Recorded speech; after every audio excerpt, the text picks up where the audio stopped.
ጤና ይስጥልኝ ተመልካቾች፣ ይህ አዲስ ዋልታ ቴሌቪዥን ነው። ለመላው የክርስትና እምነት ተከታዮች እንኳን ለዛሬው የደመራ በዓል በሰላም አደረሳችሁ። እንደዚሁም በነገው ዕለት በድምቀት ለሚከበረው የመስቀል በዓል በሰላም አደረሳችሁ እንላለን።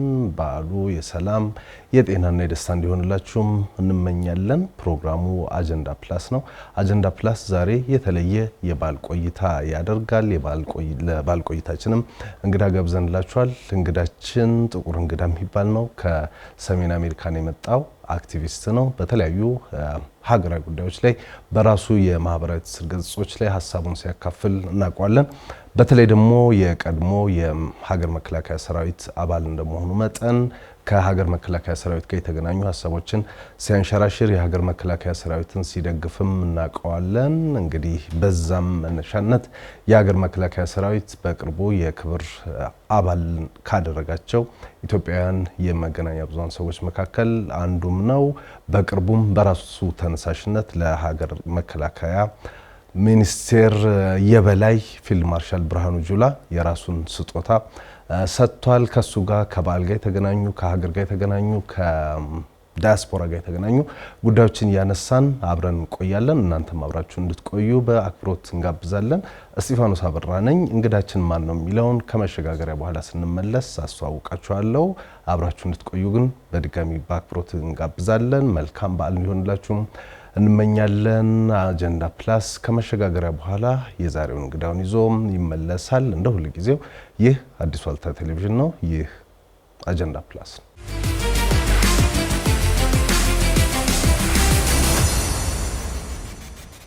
አጀንዳ ፕላስ ተመልሷል። በአዲስ ዋልታ ቴሌቪዥን ላይ በድጋሚ ለመላው የክርስትና እምነት ተከታዮች እንኳን ለደመራ እንደዚሁም እንኳን ለመስቀል በዓል በሰላም አደረሳችሁ እንላለን። የአጀንዳ ፕላስ ልዩ የበዓል ቆይታ ነው ይዘንላችሁ የቀረብ ነው። የበዓል ቆይታችን እንግዳ አለው። እንግዳችን መስፍን ፈይሳ ይባላል። ቀደም ሲል እንዳስተዋወቅኳችሁ የቀድሞ የሀገር መከላከያ ሰራዊት አባል ነው። በተለያዩ የፖለቲካዊና ሀገራዊ ጉዳዮች ላይ በራሱ የማህበራዊ ትስስር ገጾች ላይ ሀሳቡን ሲሰጥ ታውቁታላችሁ። ከሱ ጋር ነው የበዓል ጨዋታ የምናደርገው።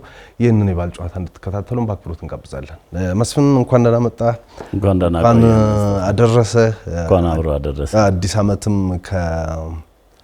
ከሄደ ገና የተወሰኑ ቀናት ነውና ለአዲሱም ዓመት እንኳን አደረሰ እንላለን። ማቁህ ሰዎች አይኖርም ብዬ ገምታለሁ። ግን ራስን ብዙ ጊዜ ደግሞ ስታስተዋውቅ መስፍን ፈይሳ ብለህ እስከ አያት ከዛም ረዘም አድርገን የምትናገረውና በሱ ተዋውቃቸው ተመልካቾች። እውነት ነው እስጢፋኖስ፣ ብዙ ሰዎች አያውቁኝም ብዬ አላስብም። ምክንያቱም ዋልታ ቴሌቪዥን ከሀገር ሳልወጣ ታዳሚው እንግዳው ነበርኩ። ብዙ ጊዜ ቀርብ ነበረ በሌላ ስራ ማለት ነው።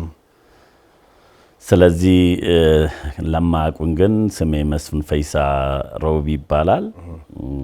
አሁን ያለሁት በአሜሪካ ሚኒሶታ ግዛት ነው። እንደምታውቁት ያው የዚህ የሀገር መከላከያ ሰራዊት አባል ነው የነበርኩት። ለሀገሬ የሚገባኝን የወጣትነት አገልግሎቴን ሰጥቻለሁ። መቼ ነበር አባል እንኳን? በ83 እስከ 92 በኢትዮጵያና ኤርትራ ጦርነት ውስጥ በዛን ወቅት ነው የተሳተፍኩት። በጣም ከባድ ጊዜ እንደሚሆን ገምታለሁ። ብዙ ማለት የውትድርና ህይወት ብዙ የሚታለፍበት እንደመሆኑ መጠን ያ ጊዜ ደግሞ ብዙ በሀገራችን ብዙ ስናስታውሰውም በጥሩ ባልሆነ ከምናስታውሳቸው የሀገራችን ታሪኮች መካከል አንዱ ነው። ብዙ ወጣቶች ያጣንበትም ጊዜ ነውና አንተ ደግሞ የዛም አካል በመሆን ብዙ ምስክርነት ይኖርሃል አለ። አዎ፣ ውትድርና ራሱ ዩኒቨርሲቲ ስለሆነ ህይወት ነው። ሁለት ነገር ትማርበታለህ። ውትድርና የሀገር ፍቅርና ችግርና መከራን እንዴት ከውስጡ ማለፍ እንደሚቻል። ከሲቪል ዩኒቨርሲቲ ወታደራዊ ዩኒቨርሲቲ በጣም ለሰው ልጅ ህይወት ነው ብዬ ነው የማስበው። ለኔ በጣም ያሳለፍኩባቸው ዘመናቶች ለኔ ዩኒቨርሲቲ ነበር። አንተ ብቻ ሳትሆን ደግሞ ከቤተሰባችሁም ብዙ ቤተሰብ አባል በውትድርና ውስጥ አሳልፏል። አዎ፣ የኛ ቤተሰብ ከኔ በፊት አንስቶ እስከ ኮሎኔል ማዕረግ ሌተናንት ኮሎኔል የደረሱ ከሻለቃ ሻምበል 5 ነን። 5 የአንድ አባት የአንድ እናት ልጆች 5 ነን። 5ታችሁም በመከላከያ ውስጥ? አዎ በደርግ ጊዜ የነበሩ አሉ። በዚህ በኢህአዴግ ውስጥ ደግሞ እኔና አንድ ወንድሜ፣ ሌሎቹ በደርግ ጊዜ ነው። ከደርግም ወደዚህ አልፎ ደግሞ ያገለገሉም አሉ። በጣም የሚገርም ለየት ያለ ቤተሰብ ነው። ምን ብዙ እንዲህ አይነት ታሪኮች ሊኖሩ ይችላሉ፣ ግን እንዲህ በርከት ብሎ በተለያየ ጊዜና ወቅትም ቢሆን ለሀገር ዋጋ መክፈል ደግሞ ትልቅ ክብር የሚሰጠው ነው ብዬ አስባለሁ። ያው ቤተሰብን አይተህ ነው የምታርገው አይደለም? ታላቅን አይተህ ታላቅ የሆነን ባህሪ ነው የምትወስደውና የመጀመሪያ ወንድማችን ሄደ። ቀጥሎም ስለ ውትድርና ያን ጊዜ ደብዳቤ ከናፍቃ ከከረን በደብዳቤ ነበር የሚጻፈውና ቤተሰብ ቁጭ ብሎ ነው አንድ የተማረ ተማሪ ሰው ያን ደብዳቤ የሚያነብልን፣ ግማሹ እያለቀሰ ግማሹ ምን እያለ ሲያዳምጥ ያ የደብዳቤው ከግንባር የሚላከው ደብዳቤ ውስጥ ከልጅነት እያዳመጥን ስለመጣን ሁሉም እድሜው ሲደርስ ወደዛ ቦታ እየሄደ ነው። ታላቅ እዛ ውስጥ ሆኖ ስላየ ሁሉም በቃ ተከታትሎ ወደዚህ ቦታ አገልግሎት ገባን ማለት። እንግዲህ በዓል ነው። ስለ በዓል ላይ እንትን ላናደርግ እንችላለን፣ ግን ቅድም ባነሳ ነው በኢትዮ ኤርትራ ጦርነት ውስጥ ብዙ አጋጣሚዎች ይኖራሉ ብዬ አስባለሁ። አሳዛኝም አስደሳችም። ድሉ አስደሳች እንደመሆኑ መጠን ደግሞ አሳዛኝ አጋጣሚዎችም ይኖራሉ እና ማትረሳቸው እንደው ሁሉ ጊዜ አእምሮ ውስጥ የሚመጡ ሰዎች አሉ። ያጣነ በዛ ጊዜ ለሀገር ዋጋ የከፈሉና መታወስ አለባቸው ብለህ የምታስባቸው ሰዎች ካሉ ብናስታውሳቸው ጥሩ ነው። እንደዚህ በማድረግ ነው ለሀገር ዋጋ የሚከፍሉ ሰዎችን ማስታወስ የሚቻለው ብዬ ነው። እውነት ነው። ሁሌ ነው የምናገረው የኢትዮ ጦርነት ለምን እንደተዋጋን እንኳን አሁን ላይ ሆኜ እንኳን እኔ የሞቱት ተውና እኔ በህይወት ያለው ለምን እንደተዋጋው አላውቀውም። ምክንያቱም አገሪቷም ስለዛ ጦርነት አታነሳም። አሁን ለምሳሌ የካራማራ ጦርነት ይታወቃል፣ ሶማሌ ወራን ተብሎ ይታወቃል፣ ይከበራል። አድዋም ይከበራል። በቃ ኢትዮጵያ በተወረረች ጊዜ ይታወሳል። ኤርትራ ላይ ያ ሁሉ ወጣት አልቆ ቀኑ እንኳን አይታወስም። ለምን እንደተዋጋንም አይነገርም። ተደበስብሶ የቀረ ደመከልብ ጦርነት ነበረና በጣም ልረሳቸው ማልችለውን ኮሎኔል ተፈሪ ጌታቸው በጣም ለዚች ሀገር ትልቅ መስራት የሚችሉ እነ ቶሊና ማአት በቃ ጠርተን ማጫረሳቸው ነባር ሰራዊት የነበሩ በኢትዮ ኤርትራ ጦርነት ላይ ደመከልብ የሆነ ጦርነት፣ ዋጋ የሌለው ጦርነት ዋጋ ከፍለንበታል። ቀኑም መከበር ነበረበት ብዬ ነው ማምነው። እንደ ሌሎቹ ሐውልትም ሊቆምላቸው ይገባል ለነዛ መስዋዕትነት ለከፈሉ ጀግኖችን ብዬ ነው ማስበው። ይሄንን ሁሌ እየጠየቅኩ ነው። አይ ቲንክ ክቡር ጠቅላይ ሚኒስትር ዶክተር አብይ አንድ ቀን ትዝ ይላቸውና እሳቸውም የተሳተፉበት ስለሆነ ለዛ ላይ ላለቁት ጀግኖች የሰማዕታት ቀን እንደ ሌሎቹ አገራቸውን ለመጠበቅ ዋጋ እንደከፈሉ የውጭ ወራሪ ኤርትራም በኔ አገራችን የወረረች ተብሎ እስከተዋጋን ድረስ ሊታሰብ ይገባል ብዬ መታወስም አለበት ብዬ ነው የማስበው። ለሟች ቤተሰብም ለኛም ሞራል ለነገ ትውልድም እንደዚህ አይነት ነገሮች ሊስተካከሉ ይገባል ብዬ ነው የማስበው። እውነት ነው። እንግዲህ ለሀገር ዋጋ መክፈልንም የምታሰምረው ከትውልድ የምታሸጋግረው በዚህ መልኩ ነው ብዬ አስባለሁ። እንግዲህ ብዙ ጊዜ አልፎታል እሱ ታሪክ እንዳልከው መታወስ አለባቸው፣ ሐውልትም መቆም አለበት። ልክ አድዋ ያ ወታደር እስከሆንኩ ድረስ ሚሊዮን ዓመትም ቢሄድ ያንን የመጣውበትን ታሪኬን ምረሳው አይደለም። ኢንተርቪው በተጠየቅኩበት ያ አንዱ የህይወቴ ፓርት ነው እዚህ የደረስኩበት ስለሆነ የትም ሚዲያ በቀርብ እሱን ሳላነሳ ሲሄድ እኔ ራሴ ቅር ይለኛል። ማንነቴን አልገለጽኩም ብዬ ነው የማስበው። እሱም በሌላ ጊዜ በደንብ በሰፊው እናነሳለን። በደንብ መነሳት አለበት። የበዓል ዋዜማ ላይ ነን። የደመራ ዕለት ነው። የነገ ደግሞ የመስቀል በዓል አለ። አንተ ደግሞ እንደማቀው የዚህ ሰሜን ሸዋ ወደ ሰላሌ የዛ ነው ያደከውና እስቲ ደመራ እዛ አሁን ደግሞ የጎቤ ሽኖዬ የአባቢሌ ምናምን እንትኖች አሉ ይከበራልና በዚህ ሰዓት በዚህ ቀን ደመራ ሰላሌ ላይ እዛ አካባቢ የአካባቢ ሰሜን ሸዋ እንደምናውቀው በጣም ህብረ ብሔራዊ ሆነ በሃይማኖትም በብሔርም ሁሉም ያለበት እንደመሆኑ መጠን ይሄ ደግሞ ከሃይማኖታዊ አከባበርነቱም በላይ ባህላዊ ይዞታም አለው እንደዚህና አንተ ደግሞ ቤተሰቦችም በጣም ለሃይማኖትም ቅርብ የሆኑ እንደሆኑ በሚዲያ ላይ ስታወራ ሰምቻለሁና እስቲ እሱን እናንሳው። እንዴት ነው የሚከበረው መስቀል ደመራ ሰሜን ሸዋ ላይ? እንግዲህ እኔ ቤተሰቦቼ ናቸው እዚህ ሸዋ ውስጥ ያሉት። እኔ አርሲ ተወልጄ ያው ቤተሰቦቻችን ውስጥ ለውስጥ ስለሆነ ሸዋ የትም ሄድ ባህሉን ተመሳሳይ ነው። አርሲ ውስጥ የምትሄድ ይሄንኑ የሸዋን ባህል ነው የሚያከብሩትና የኛ እንግዲህ ትልቁ በዓላችን መስቀል ነው። መስቀል ሽመል ከጣራ ይወርዳል፣ ዋንቴ ይወለወላል፣ ለፈረስ ግላስ ይቀየራል፣ አሸንክታብ ይቀየራል። ለፈረሱ መስቀለ በሪ ዋንቴ ከወለወል የሚል ዘፈን አለ። ቢራ ቢራ ተብሎ በቃ ያኔ ፈረስ ራሱ ያኳል ለመሮጥና ልትይዛቸው አችልምና በጣም መሬቱ ይሄ አዲስ አበባ በሚፈነዳበት ሽታው በሚቀየርበት ወቅት ነውና ለኦሮሞ ከቡሄ ጀምሮ እስከ መስቀል ድረስ ጎቤ ይኬዳል። ያኔ በእኛ ዘመን ማታ ማታ ነው የምንሄደው። ከብቶች ወደ በረት አስገብተን የአካባቢ ወጣቶች ተሰብስበን ወንዝ ተሻግረን በጣም በሩቅ ቦታ ሄደን ነው ገንዘብ የምንለቅመውና እንደ ሆያ ሆዬ እንደሚባለው ጎቤ ይባላል በኦሮምኛ ሆያ ሆዬ ማለት ነው። ያን ገንዘብ ሰብስበን መስቀል እለት የሆነ ቦታ ወይ ቤተክርስቲያን ወይ የሆነ ግቢ ውስጥ በጎች ይታረዳሉ።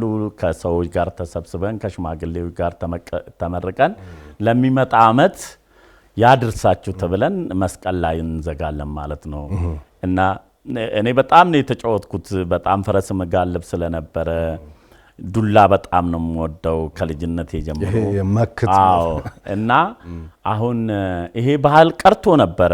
አብሶ በኢህአዴግ ዘመነ መንግስት ውስጥ በጣም ኮስሶ ወርቆ ጠፍቶ ነበር። የፈረስ ኩስኩም ጠፍቶ ነበር። ይሄ ሸኖዬ የሚባለው የሴቶቹ የሚሄዱትም ጎቤውን በጣም ደክሞ ኦሬዲ ባህሉ ሉዝ ሆኖ ነበር። እግዚአብሔር ይመስገን በተደረገው ትግል አንዱ ኦሮሞ አገኘ ባህሉን። አንዱ የትግሉ ዋናው ዓላማ ባህል ነው፣ ማንነት ነው። ከማንነት ደግሞ ይሄ ነው። ስለዚህ አሁን ሰሞኑን በዚህ በአዲስ አበባ ከተማ እንደምታየው ጎቤና ሸኖዬ የሴቶችና የወንዶቹ በየፊናቸው የሚያደርጉት የሸዋ ባህላዊ ከእንቁጣጣሽ እስከ መስቀል ያለው በጣም በቃ አንዱ የኦሮሞ ልጅ ታግሎ ደሙን አፍሶ ባህሉ ወደ ቦታ መለሰ ብዬ ከማምነው ውስጥ ከሚያስደስተኝ እሱ ነውና የኛ ትልቁ መስቀልና ይሄ ባህል በጣም ከምወዳቸው ባህላቶች ውስጥ አንዱ ነው። በጓደኝነት ነው የምትመራረጠው ወይንስ እንዴት ነው የምትሰባሰበው? በቃ የአካባቢ ልጅ በእድሜ ያለው ቄሮ ይባላል። ያላገባ ነው አብዛኛው፣ ያላገባ ወጣት ነው። ሴቶችም ያላገቡ ልጃገረዶች ናቸው። ከንፈር ወዳጅ የምትስምበት ወቅት ነው። እጭኛ የምታጫበት ወቅት ነው። ጥልሃት ያኔ አሁን ቀረ አላቅም። ድሮ ደስታ ከረሜላ የሚባል ነበረ፣ ወይም ጠጠር ከረሜላ። እሷን በኪሳችን እንይዝና ልክ ሴት ጋር ስንደርስ አፋችን ውስጥ ይዘን እነሱ ለብቻቸው እየጨፈሩ ሲሄዱ በጉልበት እየተቀጠቀጥን እነሱ ሳማ አርጩሜ ምናምን ይዛሉ የዛ ጊዜ እና እየጨፈጨፉን። ወንዶች አግዙ፣ ሴቶቹ ግን ይረባረቡባል። እንደምንም ያንዱላችለ አፋን ፈልቅቀ ከረሜላ አፋ ውስጥ ከተፋ ከዋጠችው ያ ከንፈር ወዳጅ ነች ተብሎ ገበያ ውስጥ ስታገኛ ሻሽ ምናምን ገዝተህ ትሰጣታለህ። ያኔ ሻሽ ደርጉ የሚባል ነበረ፣ የሆነች ደስ የምትል ሻሽ። እሷን ሁሉ ገዝተህ ትሰጣለህ። ከተፋችሁ ግን ያንተን ከንፈር ወዳጅነት አልወሰደችም ማለት ነው። ስለዚህ አትነካትም። ስለዚህ ይሄ እንግዲህ ይሄ አሁን የሚበረታታ አሁን የሚበረታታና በጣም ደስ የሚል ምክንያቱም ሴቶችን ማስገደድም ያው የዛ ጊዜ ባህል አሁንም ያው ባህል ነው። ከባህል ውጪ የምታረጉ አይደለም። ሴቶቹም ይሄን ባህል አክሴፕት አድርገው ነው የሚወጡት። ሜቢ እንግዲህ የዛ ጊዜ ዘመኑም ጥሩ ነው። የተለያየ በሽታዎች የሌሉ ይሆናል አንዱ ወደ አንዱ አፍ ምራቅ ሲተፋ። አሁን ግን ያንን ባረጉ ጉንጭ መሳም ግን ይቻላል ብዬ ነው ማስበው። በዛ ውስጥ እንግዲህ እንዳልከው አብሮ በመመራረጡ ከቤት ቤት እየተሄደ ነው። ዳቦ ይሰጣል። በቃ በጣም ነው በቃ ሳንቲም ይሰጣል። ደስ የሚል ባህል ነው በጣም በጣም ከመንደር እንደውም እነሱ አንተ ቤት ካልመጡ የሆነ እንደ እርግማን ሁሉ ይታይና ለምን የኔ ቤት ቀሩ ተብለው ይጠራሉና መጥተው ሳር ቄጠማ ሰርቶ መርቀው የከለከለ ደግሞ ይረግማሉ። ለሚመጣ ዓመት መተን እናግኝ ብለው የከለከለ ሰው ይረገማል።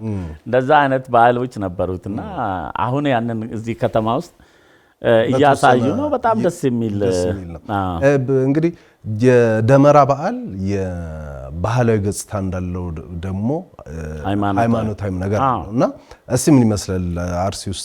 እኛ እንግዲህ ያው መስቀል አንዱ ባህሉን ነው ባህልና ሃይማኖታችንን ነው የምናከብረው። ባህል ከሃይማኖት ጋር የሚቆራኙ ናቸው። አለባበሳችን፣ አዘፋፈናችን፣ አበላላችን ባህላችን ነው። እምነታችን ደግሞ መስቀል ነው የኦርቶዶክስ ከሆንን ማለት ነው። ስለዚህ እምነታችንን ለማክበር ብለን ነው ቤተክርስቲያን እንሄዳለን። ለምሳሌ ታቦት በሚወጣበት ጊዜ ፈረስ ይዘን ሄደን በፈረስ አጅበን ሆ እያልን ዱላ እየተጫወትን ታቦቱን እንሸኛለን፣ እናስገባለን። ፈረሱና ዱላው ጭፈራው ባህላችን ነው። ሌላ ቦታ ያለ አይደረግ ይችላል። ሃይማኖቱ ደግሞ ታቦታችን ነው። በደመራ ዕለት መስቀል እንግዲህ የደመራ ማብራት ስነ ስርዓት ይካሄዳልና እሱ ራሱ ብዙ ነገሮች አሉት ልሉ ነው መመራረጡ እሱ አሁን እኛ ጋር ምን ይደረጋል? ዳቦ ጠላ ይመጣል፣ ይሰበሰባል። ገጠር አካባቢ እንደ አካባቢ የሆነ መሃል ላይ የተወሰነ ቤተሰብ ሰብሰብ ብሎ ዳመራ ይደመራል። እዛ ቦታ ላይ ዳመራውን ይዘን እንሄዳለን። ዳቦ ይዞ ይመጣሉ፣ ጠላ ይዞ ይመጣል፣ ይጨፈራል፣ ችቦ ይበራል። ከዛ መስቀል ማግስት ደግሞ ጠዋት በሌሊት አንድ ችቦ አባወራ ያበራና ከብቶች ከበረት እንዲወጡ ይለቀቃል። የዛለታ ከብቶቹ ሳር ገደብ የላቸውም። የፈለጉትን እንዲበሉ ነው የሚፈቀድላቸው። ለአመታት ከብት በድንበር ሳር የሚበላውን የመስቀል ማግስት ጠዋት ሌሊት ወፍ ሳይንጫጫ ይባላል። ሌሊት ይወጡና ሳር ላይ ይለቀቃል። ለምንድን ነው ምን የተለየ ምክንያት አለ? በቃ መስቀል ጥጋብ ነው። ሰውም ይጠግባል፣ ከብትም ይጠግባል። ባቄላ እሸቱ ሁሉ ነገር ስለደረሰ የጥጋብ ቀን ስለሆነ ከዛን ጊዜ ጀምሮ አትክልቶ ይሄ ጥራጥሬዎቹ ነገር ስለሚደርሱ ጥጋብን ለመግለጽ የሚደረግ ነውና ከብቱም መጥገብ አለበት። ከዛ ከብቶቹ ይበላሉ። ጥግብ ብሎ ሲተኙ መጥቶ በረት ይገባል፣ ገንፎ ይገነባል፣ በግ ይታረዳል። ያለታ ልጆቹ ፍሪ ናቸው። በቃ እረኛው ፍሪ ነው።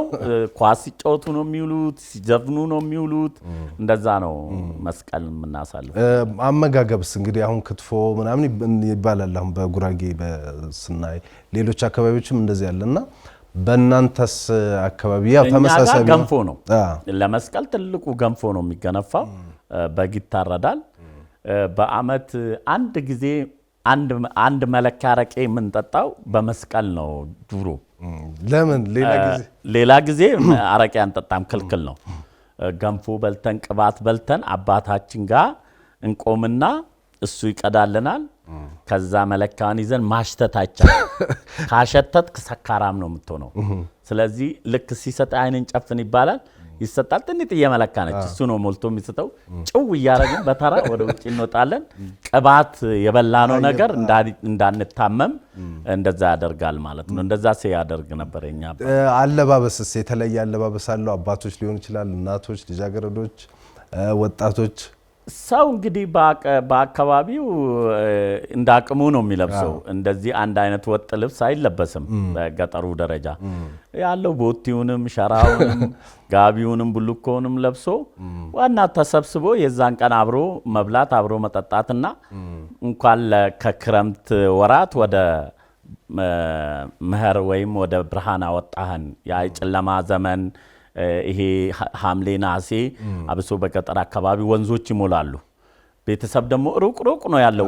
ወይ ወንድሜ ሌላ ቦታ አግብቶ ነው ያለው፣ እህት ሌላ ቦታ አይገናኝም። እቺን 3ቷን ወራት ወንዝ ስለሚሞላ ብዙ አይደፈርም ዘመን ለመጠየቅ።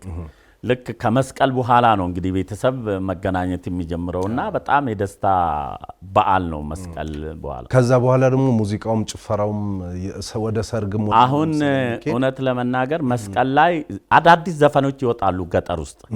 መንግስትን የሚደግፉ ከሆነ መንግስትን እረኞቹ ምን ዘፈኑ ይባላል። መስቀል ላይ አዲስ ግጥሞች ይወጣሉ። መንግስትን የሚቃወም ከሆነ የመንግስትን ተቃውሞ የሚደግፉም ከሆነ ጥያቄም ካላቸው በዘፈን ውስጥ የአመቱ ዘፈን ሆኖ በየመስቀላት ጎቤለት ሲጨፍሩ ይወጣል። አሁን አዳዲስ ዘፈኖች እየዘፈኑ ነበረ ልጆች። እኔ ድሮ ገጠር ውስጥ ያልሰማዋቸው እነሱ አሁን ሲዘፍኑ አይቻቸዋለሁና አዲስ ሜሴጅ ቋንቋውን ለሚያውቀውና ባህሉን ለሚያውቀው ይገባዋል። በጣም ምን አይነት መልእክት እንደሆነ በደንብ ይረዳዋል። አንተ የምታስታውሰው የለም ድሮ ሲባል ከተዘፈኑ ሙዚቃ? እኛ ጊዜ ስለ ደርግ ነበረና ደርግ መምጣቱ ነበረ። ቢላ ገርቡ ሲያቶሉ ያደርጉ ኦዶ ተካቱሬ ኦዶ ተካቱሬ ጀርዬ ሰጉርጉሬ ይባል ነበረ በእኛ ዘመን። ደርግ ባይመጣ ኖሮ እና ኃይለ ሥላሴ ሰው ሸጡ ነበር የሚል ዘፈን ይወጣ ነበር። ወቅቱ የነበረ ደርግ መምጣቱ ስለነበረ ደርግ መጥቶ በቃ ዲሞክራሲ መሬት ለራሹ ምናምን የሚለው ለጭቁኑ ስለመጣ እንደዛ አይነት የጭቁን ልጆች እንደዛ አይነት ዘፈን ይዘፍኑ ነበርና እንግዲህ ፖለቲካው ምኑ እንዳለ ደግሞ የፍቅርም አለ። እነሱስ ያው ፍቅር ቅድም እንዳልከው እንዲህ አይነት የበዓል አጋጣሚዎች መተጫጨት እንዲህ አይነት ነገርም ስለሚኖር ልጃገረዶችን ለማማለል በአሁን ቃል ደግሞ ለመጥበስ እንደሚባለው የሚጫወቷቸው ጎረምሶች ያ እንደዚህ ይላሉ። ዘፈን መቀባበል አይደለ እኛ ሀገር አዲ ካዱያ አዲ ኤገ ቀጭኔ ኮወል ፉደኔ በና ቆትዮ ምንዳፉኔ ገልችኔ ብለው ይዘፍናሉ። ፈረሱ ነጭ ነው፣ ጭራው ቀጭን ነው። ጋልብ ነይ ምንዳ ወስደን ስናርስ የነበረባቸውን በሮች መልሰን ተያይዘን እንጥፋ ይባላል። የዛ እርሻው አልቋል። ኦሬዲ በሮቹ ይገባሉ። ለዱሮ በሬ ምንዳ ትወስዳለ እንደው ተውሰህ ምናምን በመዳበሪያ አንድ መዳበሪያ እህል ለአንድ በሬ እንደዚህ አይነት አለ ወይ ግማሽ እርሻ ተብሎና ልክ እህሉ እርሻውን ከዘራ በኋላ በሬው ተመላሽ ነው። ስለዚህ በሬውን መልሰን ተያይዘን እንጥፋ የሚል ዘፈን ነበረው በወቅቱ። ክረምት በችም ለገጠር ሰው በጣም ከባድ ነው። አዎ በጣም እንዳልከው ቅድም የሥራ ወቅት ነው፣ ጭቃ ነው፣ በጣም ከባድ ወቅት ነው። ይሄ አሁን በቃ ከመስቀል በኋላ ለምን? ምክንያቱም ወንዝ ይሞላል፣ ዝናብ ነው፣ ቅድም እንዳልከው ስራ ነው። ለእረኛም ደግሞ በጣም ከባድ ወቅት ነው። ረሃብን ብርድ አለ ምናምን። ቀበሮ በጎቹ የሚበላበት ወቅት ነው። ምክንያቱም ሁሉም ቦታ ጫካ ስለሆነ እና ከብት ጫካ ገደል ውስጥ የሚወድቅበት በጣም አስቸጋሪ ወቅት ነውና ለዛ ነው ያ ይሄ ክረምት ወጥቶ ወደ መስቀል ሲመጣ በእሬቻ ጊዜ ኦሮሞ አንድ ላይ ወጥቶ ይሄንን በቃ ያንን ክፉ ጨለማውን ዘመን ጠብቀ ከብቶቻችንን፣ ልጆቻችንን፣ መንደራችንን ሁሉን ሰላም አድርገ ወደዚህ ወደ መኸር ብራ ሰላም ስላልሸጋገርከን አምላክ ሆይ ተመስገን የሚለው ምስጋና የሚያቀርቡት ከዛ ጋር ምልልህ ነው። አሁን ሰሞኑን በተለያዩ የሀገራችን አካባቢዎች በተለያዩ የሀገራችን ብሔር ብሔረሰቦች ዘንድ የአዲስ ዓመት የራሳቸው ነው። አሁን በቀደም የከፍቾ የማሽቃሮ በዓል ሲከበር ነበረ። ሌሎች አካባቢዎችም እንደዚህ ያለና ተመሳሳይ ነው ልልህ ነው። ክረምት በጣም አስቸጋሪ ወቅት ከነበረው ወደ እንደዚህ ብርሃን ወደ ሆነው ነገር መምጣት በተለይ ለገጠሩ ለአርሶ አደሩም ለአርብቶ አደሩም ትልቅ ነገር ስለሆነ ደስታውን የሚገልጽበት ሁኔታ ነው። ከሃይማኖታዊ ይዘቱም ያ ዛሬ ላይ አይደለም ይሄ ነገር የተጀመረው ከመቶ ዓመት ምናምን በፊት ነው። ያኔ አንድ አባወራ እዚህ አንድ መንደር ቢኖር ከዚህ ሱሉልታ ድረስ አይገናኙም። ተመልከት፣ ከዚህ ሱሉልታ አንድ መንደር ነው እዚህ መሃል ያለው። ምክንያቱም በጣም ተበታትኖ የማህበረሰቡ የቁጥር ብዛት እንዳሁኑ የተጠጋጋ ህዝብ አልነበረም። ስለዚህ ያንን የማይገናኙበት ሶስቱን የክረምት ወራቶችን ሲጨርሱ የሆነ ቦታ ላይ ተሰብስቦ እንደ ዛሬ መስጊድ የለም፣ እንደ ዛሬ ቤተክርስቲያን የለም፣ እንደ ዛሬ አዳራሽ የለም። ትልቅ ዛፍ ወይም ውሃ ዳር ሄደው ተገናኝቶ የክረምቱን ወራት እንዴት እንዳለፉ፣ ምን እንደገጠማቸው፣ ምን ችግር እንደነበረ፣ ማን ሞተ። ምክንያቱም አይሰማም፣ እንደ ዛሬ አይደዋወሉም፣ ሜሴጅ አይላክም፣ ምንም የለም። ስለዚህ ያንን ሁሉ የሚያወሩት የወዳቸውን የዛች ቀን ነው። ከዛ ደግሞ መጪውን ዓመታቸውን ምን እንደሚሆን እግዚአብሔርን ለምነው ተነጋግሮ የሚበታተኑበት ባህላቸው ነው ማለት። እንግዲህ ይሄ ሁሉም ቦታ ያለ ነው። እንደየ አቀራረቡ ይለያይ እንጂ ያለ ነው። የጠፋ አለ፣ ይዘውት የቆዩ አሉ። አሁን እንደገና ከጠፋ ቦታ ደግሞ እንደምንም ጉርጉሮ እያነሱ ያሉ መጠበቅ ባህሎች መጠበቅ ስላለባቸው ጠቃሚም ስለሆኑ እንግዲህ ዛሬ የደመራ በዓል በተለያየ ቦታዎች ተከብረዋል። በዚህ በመስቀል አደባባይም በሌሎች ሀገራችን አካባቢዎችም ተከብሯል። አንተም ደግሞ በተለያዩ ሁኔታዎች የመስቀልን በዓል አክብራል ብዬ አስባለሁ። ቅድም እንዳልከው የልጅነቱ እንዳለ ሆኖ በሰራዊት ውስጥ ስትሆን ከዛ በኋላ ደግሞ ውጭ ሀገርም ሆነ መስቀልን ወይም ደግሞ ደመራን አክብረሃል ብዬ አስባለሁና እስቲ ሰራዊት ውስጥ እንዴት ነው የሚከበረው? የሰራዊቱ መቼም ሚዲያ የሚያዳምጡት አንድ ትዝታዬ ኤርትራ ሙርከኛ ነህ ምናምን ይላሉ። አንዳንድ ሰዎች ሚዲያ ላይ እንደምትከታተለው ያኔ ፓብሊክ ሚዲያ ላይ ስለምናገር ስለወታደር አንተ እኮ ሙርከኛ ነህ ይላሉ። ያው እኔ ሙርከኝነት ትዝታ ስላለኝ ኤርትራ ናፍቃ በረሃ ነበርንና ታስረን አመት በዓሎች ይመጣሉ። ስንት ጊዜ ነው የታሰራችሁ? አንድ አመት ከ2 ወር እንደዚህ ነው የታሰርኩት። እና በዓል በጣም ይከፋኛል ሁሌ። አሁንም አሜሪካ ሆኜ የሰው ሀገር መኖሬን የማውቀው የበዓል ቀን ነው። የልጅነት ትዝታው ምናምን ይመጣብኛል። እሱ ይመጣብኛል በጣም። እኔ ትልቅ ቤተሰብ ውስጥ ነው ያደግኩት። ቤተሰቦቼ ትልቅ ናቸው። ያ ሚሞሪ ውስጥ አለና ኤርትራ እዛ ናፍቃ ሆነን በዓል ምን አረጋለሁ? ወዳክር ዳቦ ይሰጡኛል። ወዳክር ዳቦ ነው አንድ ዳቦ ወዳክር ይባላል። አላቅም የዘንጋዳ ዳቦ ነው መሰለኝ። እሱን ሲሰጡን ምን አረጋለሁ? ያንን ወዳክር ፈርፍሬ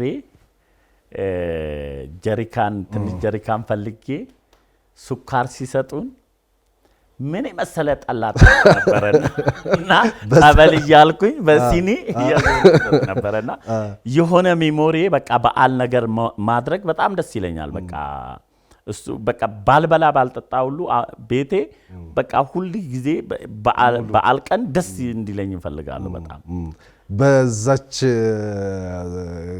እንግዲህ ተፈርፍሮ ጠላ ተሰርቶ ጠላ ሰጥቼ እንደ ጸበል ለሙርከኛው አድል ነበርና ያቺ የጊዜ ነው። እንደውም በዓል ትዝታ ውጭ ሀገርስ? ውጭ ሀገር ያው ከቤተሰብ ጋር ስለሆነ ብዙም ያው እናዘጋጃለን። በዓል እንደ ሀገር ቤት አይሆንም።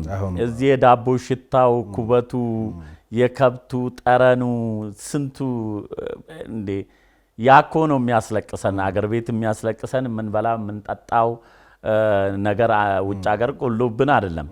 ያ በልጅነታችን ያደግንበት የመንደራችን የቀያችን መዓዛው በትዝታ ይመጣባል እየሸተተና እሱ በጣም ሆድን በቃ ያስለቅሳል። ያ ቤተሰብ ነው ቡና ጠጡ ተባብሎ ተሰብስበው ጭሱ ምኑ የለም። ያ ብታጨስ እንኳን ያ ሙዳ ይመጣለም ጠረኑን መታገኝ ዝም ብሎ አርቲፊሻል ነው የሚሆነውና የፈለከ ድፎ ዳቦ ብትደፋ እዚህ ያለውን ድፎ ዳቦ ጠረን አታገኝም። ምግብም ሁሉ ነገር ዶሮም ብትል ሁሉ ነገር ሙሉ ነው። የፈለከውን ቢራውንም ውስኪውንም የፈለከውን ሙላ። እዚህ በጠላና በአረቄ የምታከብራት የድሃው የኢትዮጵያ ሃይማኖታዊ በዓላቶች በጣም ውጭ ሀገር ላይ ሆድን የሚያባቡ ነገሮች ናቸው። በጣም በቃ ሀገሬ ብለህ ዝም ብለህ የምትጮህ ያ ትዝታ ነው እንጂ ትረሳው ነበር እሱ ባይኖር። እውነት ነው። የደመራ ጊዜ ቅድም እንዳልኩ በልጅነት ጭፈራዎች ይኖራሉ።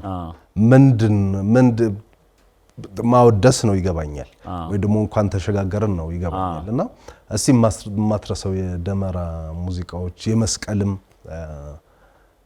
ጨዋታዎች። ያው አሁን እኔ በዚህ ሰዓት እንዲህ ብዬ የምዘፍናቸው ነገሮች የሉም። ዩቲዩብ ላይ አንዳንድ ጊዜ ነሸጥ ሲለኝ ዋንቴና ሽመል ይዤ ጨፍራለሁ።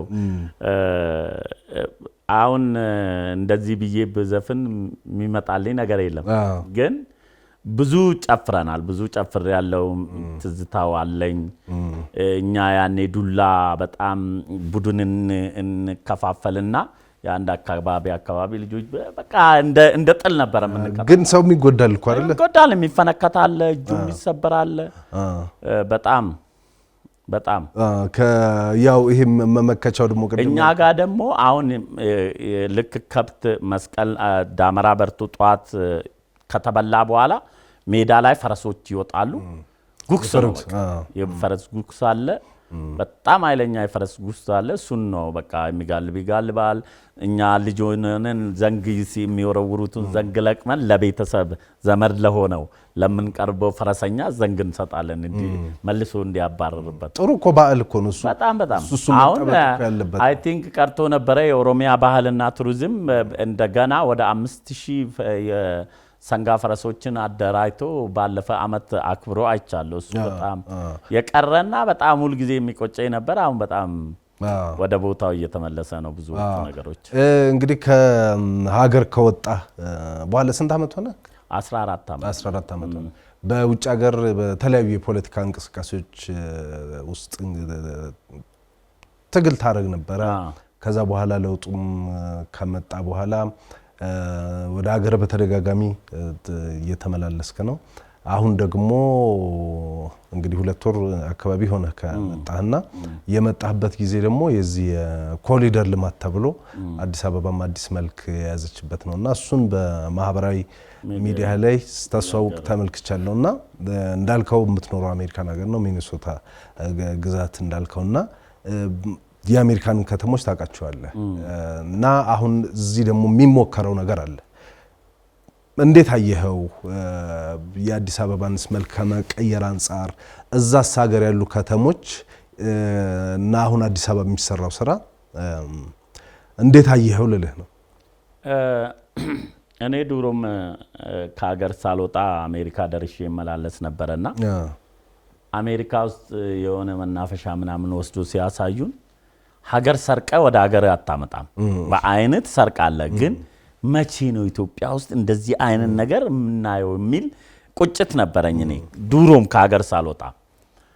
ከሀገር ደግሞ ተሰድጄ ወደ አሜሪካ ከሄድኩ በኋላ ኢትዮጵያ መቼ ጊዜ ነው እንደዚህ አይነት ጽዱ ለየሆነች ሰፈር ላይ የምናየው የሚል በጣም ነበረ ስሜቴን የሚጠይቀኝና የመጀመሪያው የቤተ መንግስቱ ፓርክ የአንድነት ፓርኩ ሲጸዳ አይቼ በቃ ኢትዮጵያ ከሰራች አሜሪካንም አውሮፓንም ባንኮክንም ጄኔቫንም የትም ስዊዘርላንድም የምናያቸው አገሮች አዲስ አበባ ውስጥ መስራት እንደሚቻል አይቼበት ነበር።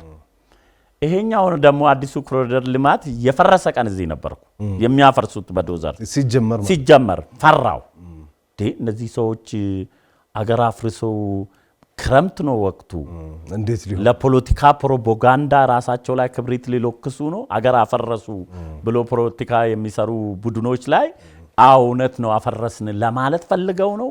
እንዴት አድርገው ነው በዚህ ክረምት ወቅት ይሄንን ሁሉ መሬት አፍርሰው መልሰው የሚጠግኑት ብዬ በጣም ፈርቼ ነበር። እንደውም አፈረሱት አሉ አዲስ አበባ ነው ብዬ ቪዲዮ ሰራውና አይርኩኝ ነኝ የሚሰራ አንተም ተጠራጠርኩ። ምክንያቱም በስሜት አፍርሰ ነገሮች ላይ ሳኩ ይችላሉ።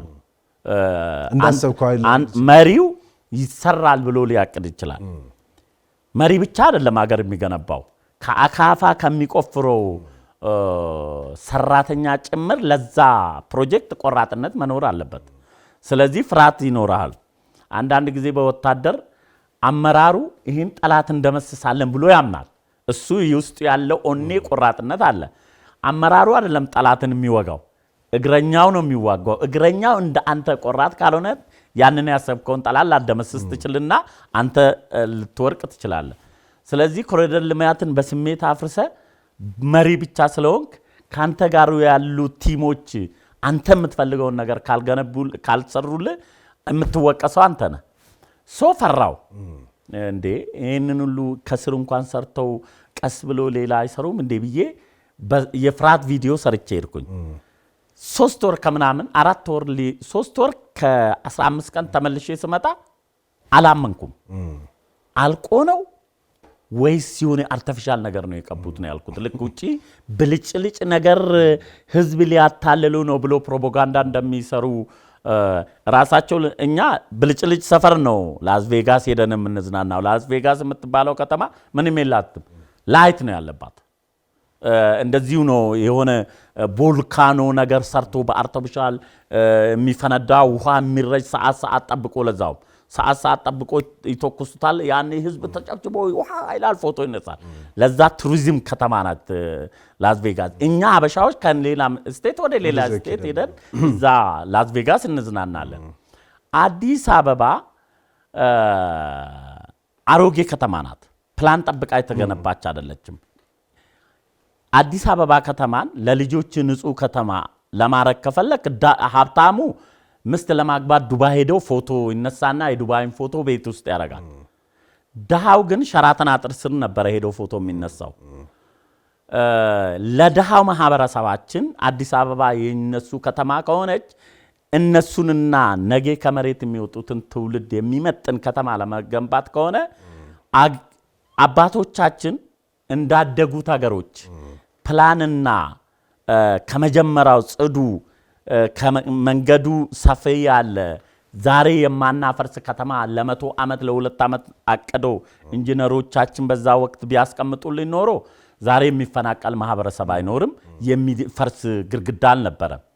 ግን እንደዛ አይደለም፣ እንደ ውጭ ሀገሩ አይደለም የተሰራ። እሱ እንኳን ያ በሰፊ ፕላን የተሰራ እንኳን ዘመን ካደገ ጋር ለማደግ ሲፈልጉ ያፈርሱታል። በፊት የሰሩትን የዛሬ 10 ዓመት ሰርተው የተዝናኑበት የተሻለ ለማድረግ እንደገና አፍርሶ ሌላ ዲዛይን ይሰጡታል እነሱ። እኛ ግን ከተማ አዲስ እየገነባን እንጂ ከተማ አልነበረንም። ዝም ብሎ የመኖሪያ መንደር ነው የነበረን። ስለዚህ ይህንን የመኖሪያ ነበር የአፍሪካ ትልቋ ከተማ፣ የኢትዮጵያ ዋና ከተማ፣ ጥንት ስልጣኔ ያላት ከተማ፣ የዲፕሎማሲ ከተማ ናት አዲስ አበባ ተብሎ እንደ ስሟ ለማድረግ ቆራጥነት ያስፈልግ ነበረ።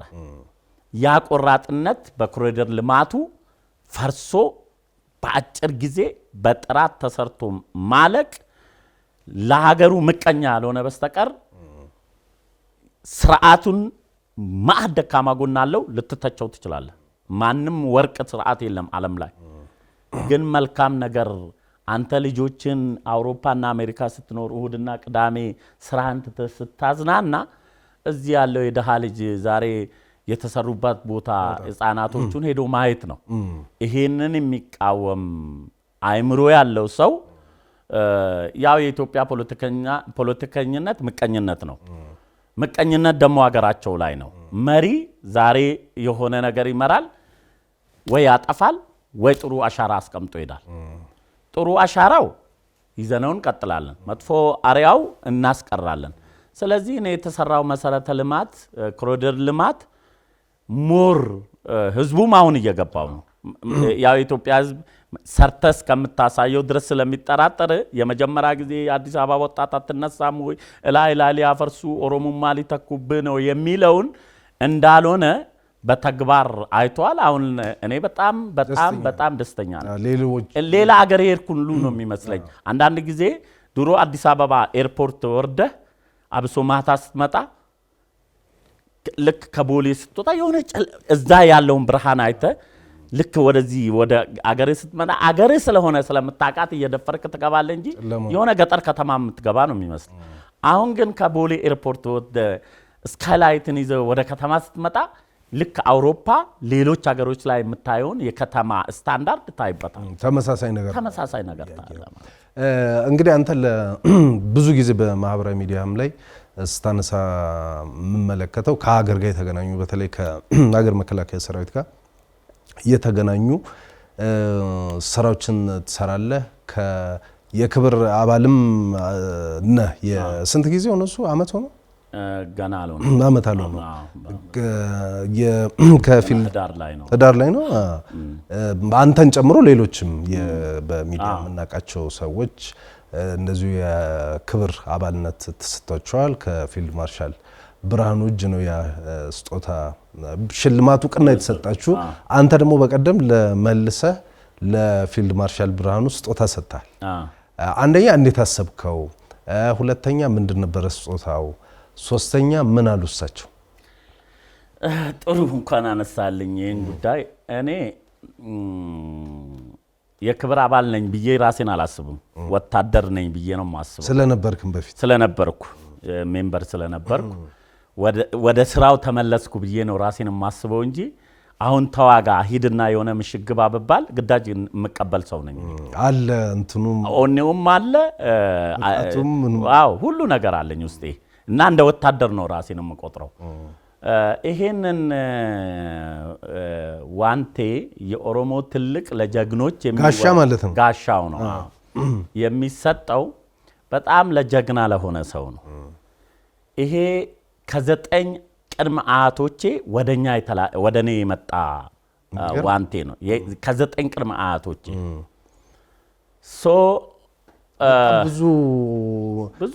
ብዙ መቶ ዓመታት 9 አያቶቼ ነው እንግዲህ እኔ ጋር የደረሰው። እኔ ከአባቴ ነው የወሰድኩት። አባቴ ራሱ የሞተው በ80 ዓመት ምናምኑ ነው።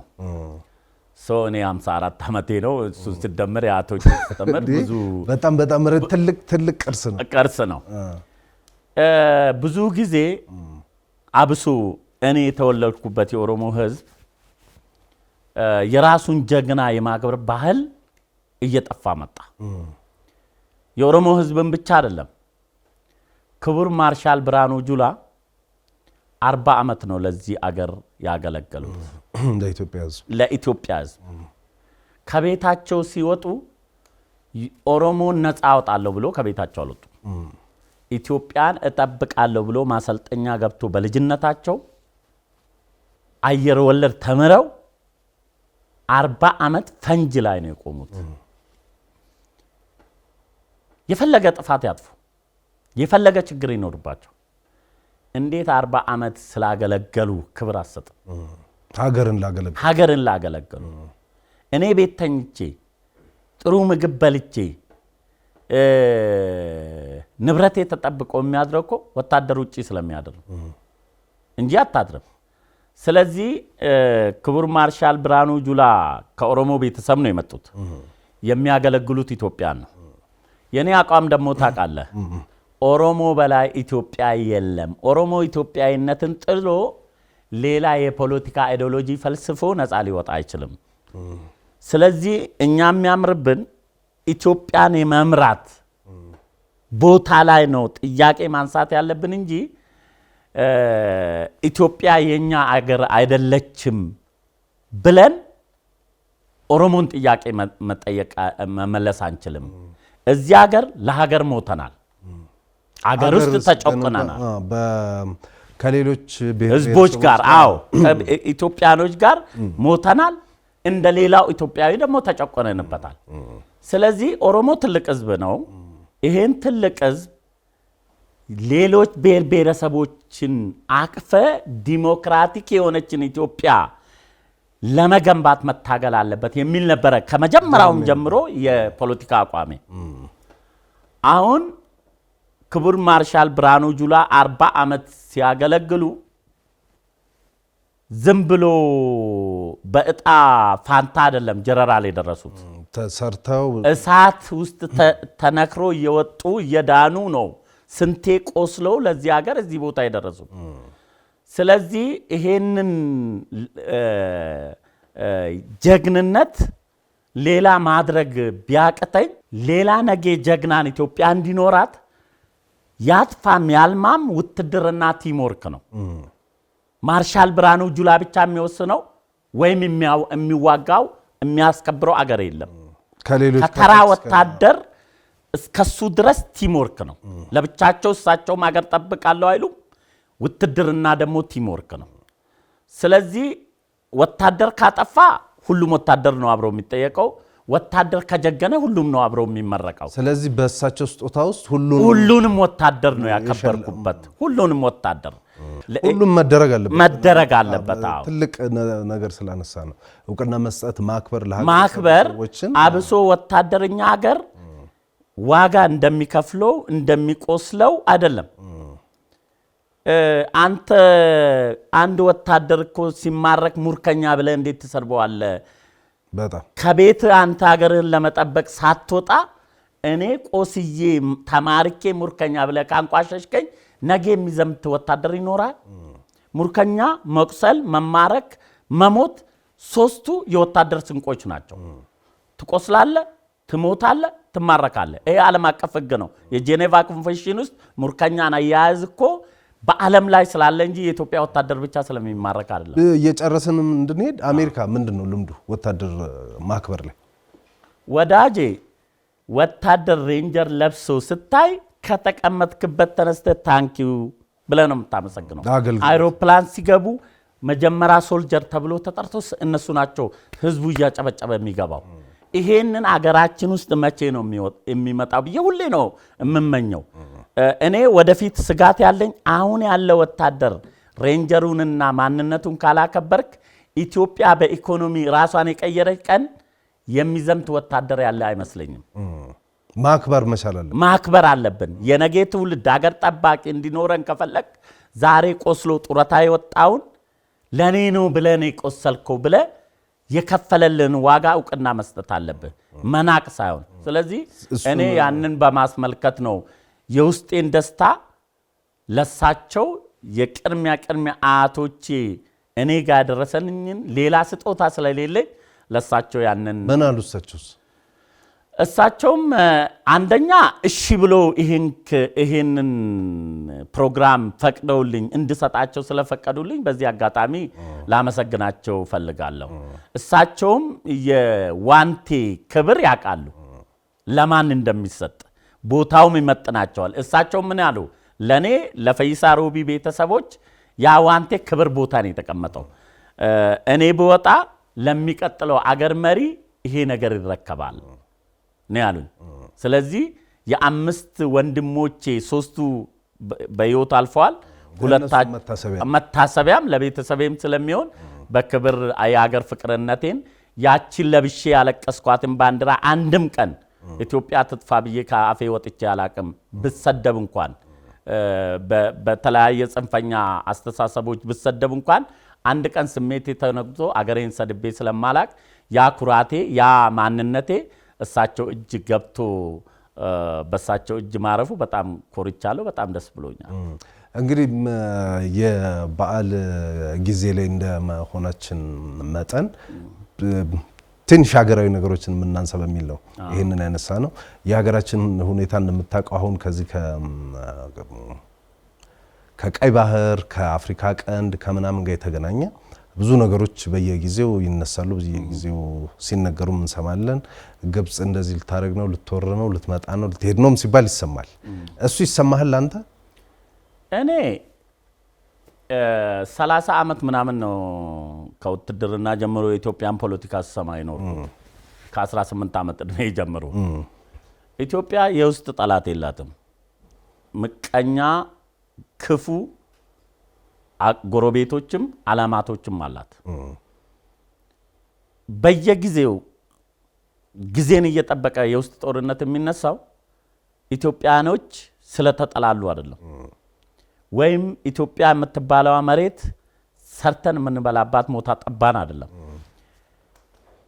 የድሃ ሆነን እጃቸውን እየተመጻወጥን እኛን እየበዘበዙ የሚኖሩ ሀያላን አገራትም ሆነ ጎረቤት አገራቶችን ቅድም እንዳልከው ግብጽም ዛሬ ሳይሆን ኃይለ ሥላሴ ነበረ የአባይን ግድብ ለመገደብ እቅድ የነበራቸው። እሳቸውን እንዴት እንዳስቆሙ በታሪክ ስንሰማ ዛሬ ሞኝ ያለነ ሰው ይገባዋል። ኢትዮጵያ ውስጥ ያለ የፖለቲካ ሹክቻ ከማ አጀንዳ እንደሚሰጠን የማንን አጀንዳ እንደምናራምድ ተስማምተን አስበው። በኢትዮ ኤርትራ ጦርነት አንድ ትውልድ የሚገነባ ኢኮኖሚ ደመሰሰን። በደርግና በወያኔ ጦርነት አንድ ኢኮኖሚ የሚገነባ ኢኮኖሚ ደመሰሰን። አሁን በህዋት ጋር የነበረ አንድ ኢኮኖሚ የሚገነባ ደመሰሰን።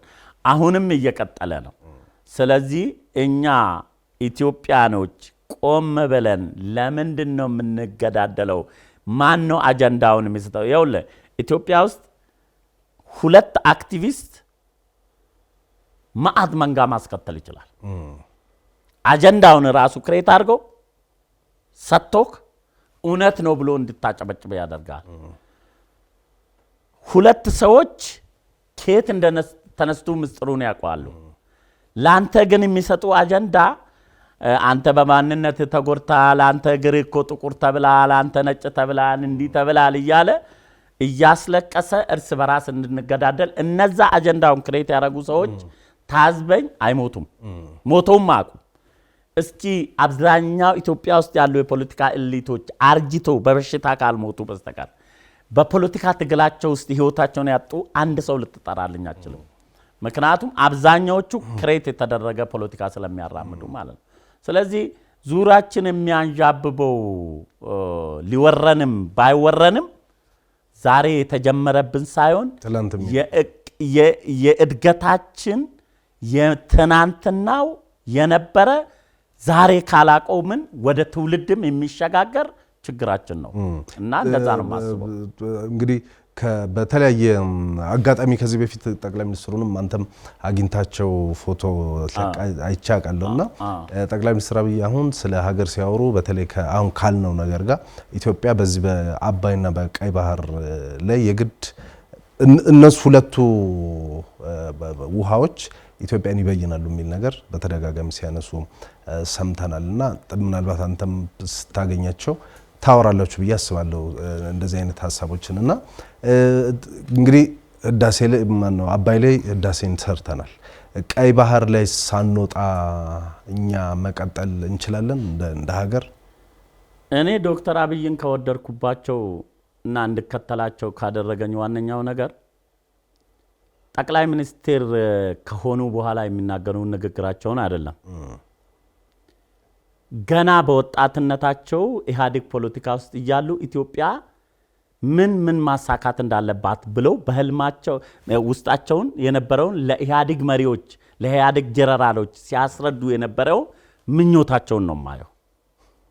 አሁን እየሰሩ ያሉት ያኔ ሲሉት የነበረውን እሳቸው ሌላ ማዘዝ አይችሉም፣ ማረግ አይችሉም። ግን እንዲደረግ በፕሮፖዛል ሰርቶ ለነበሩ ወቅቱ ለነበሩ መሪዎች ኢትዮጵያ ኢኮኖሚያ ሊለወጥ ከፈለገ ቀይ ባህር ላይ ተመልሳ ቦታ ማግኘት አለባት ያለው የዛሬ 18 ዓመት በፊት ነው። የዋልታ ዋና ዳይሬክተር ሙሄ በደንብ ነው እሳቸውን የሚያውቀው፣ በደንብ ዶክመንተሪም ሰጥተዋል። እኔም ቪዲዮውን በፊት አግኝቼ ለቅቄዋለሁ። እና የዶክተር አብይን ማንነት ማየት ከፈለኩ የዛሬ ማንነቱ ሳይሆን ድሮ በድብቅ የተቀረጹ ድሮ በዶክመንት የተቀመጡ ለኢትዮጵያ ያላቸው ህልም እሱም ቪዲዮ ነው ማየት የሚያስፈልግ። እሱን ነው አሁን እያሳኩ ያሉት። ኢትዮጵያ በራሷ ጊዜ ራሷ ላይ በር የዘጋች ሀገር ናት። ታሪካዊ ስህተት የሰራንባት ያን ታሪካዊ ስህተት የሚያስተካክል መሪ ቆራ ሲመጣ እንዴት አቃቅር ትወጣለህ? አብረ ቀድመህ ትሞታለህ እንጂ የዛሬ መዋጋታችን የዛሬ ኢኮኖሚ ድቀታችን ኢኮኖሚ መሻሻል አቃተን ኑሮ መኖር አቃተን የምንለው በኢትዮጵያዊ ፖለቲከኞች ታሪካዊ ስህተት በር ተዘጋብን።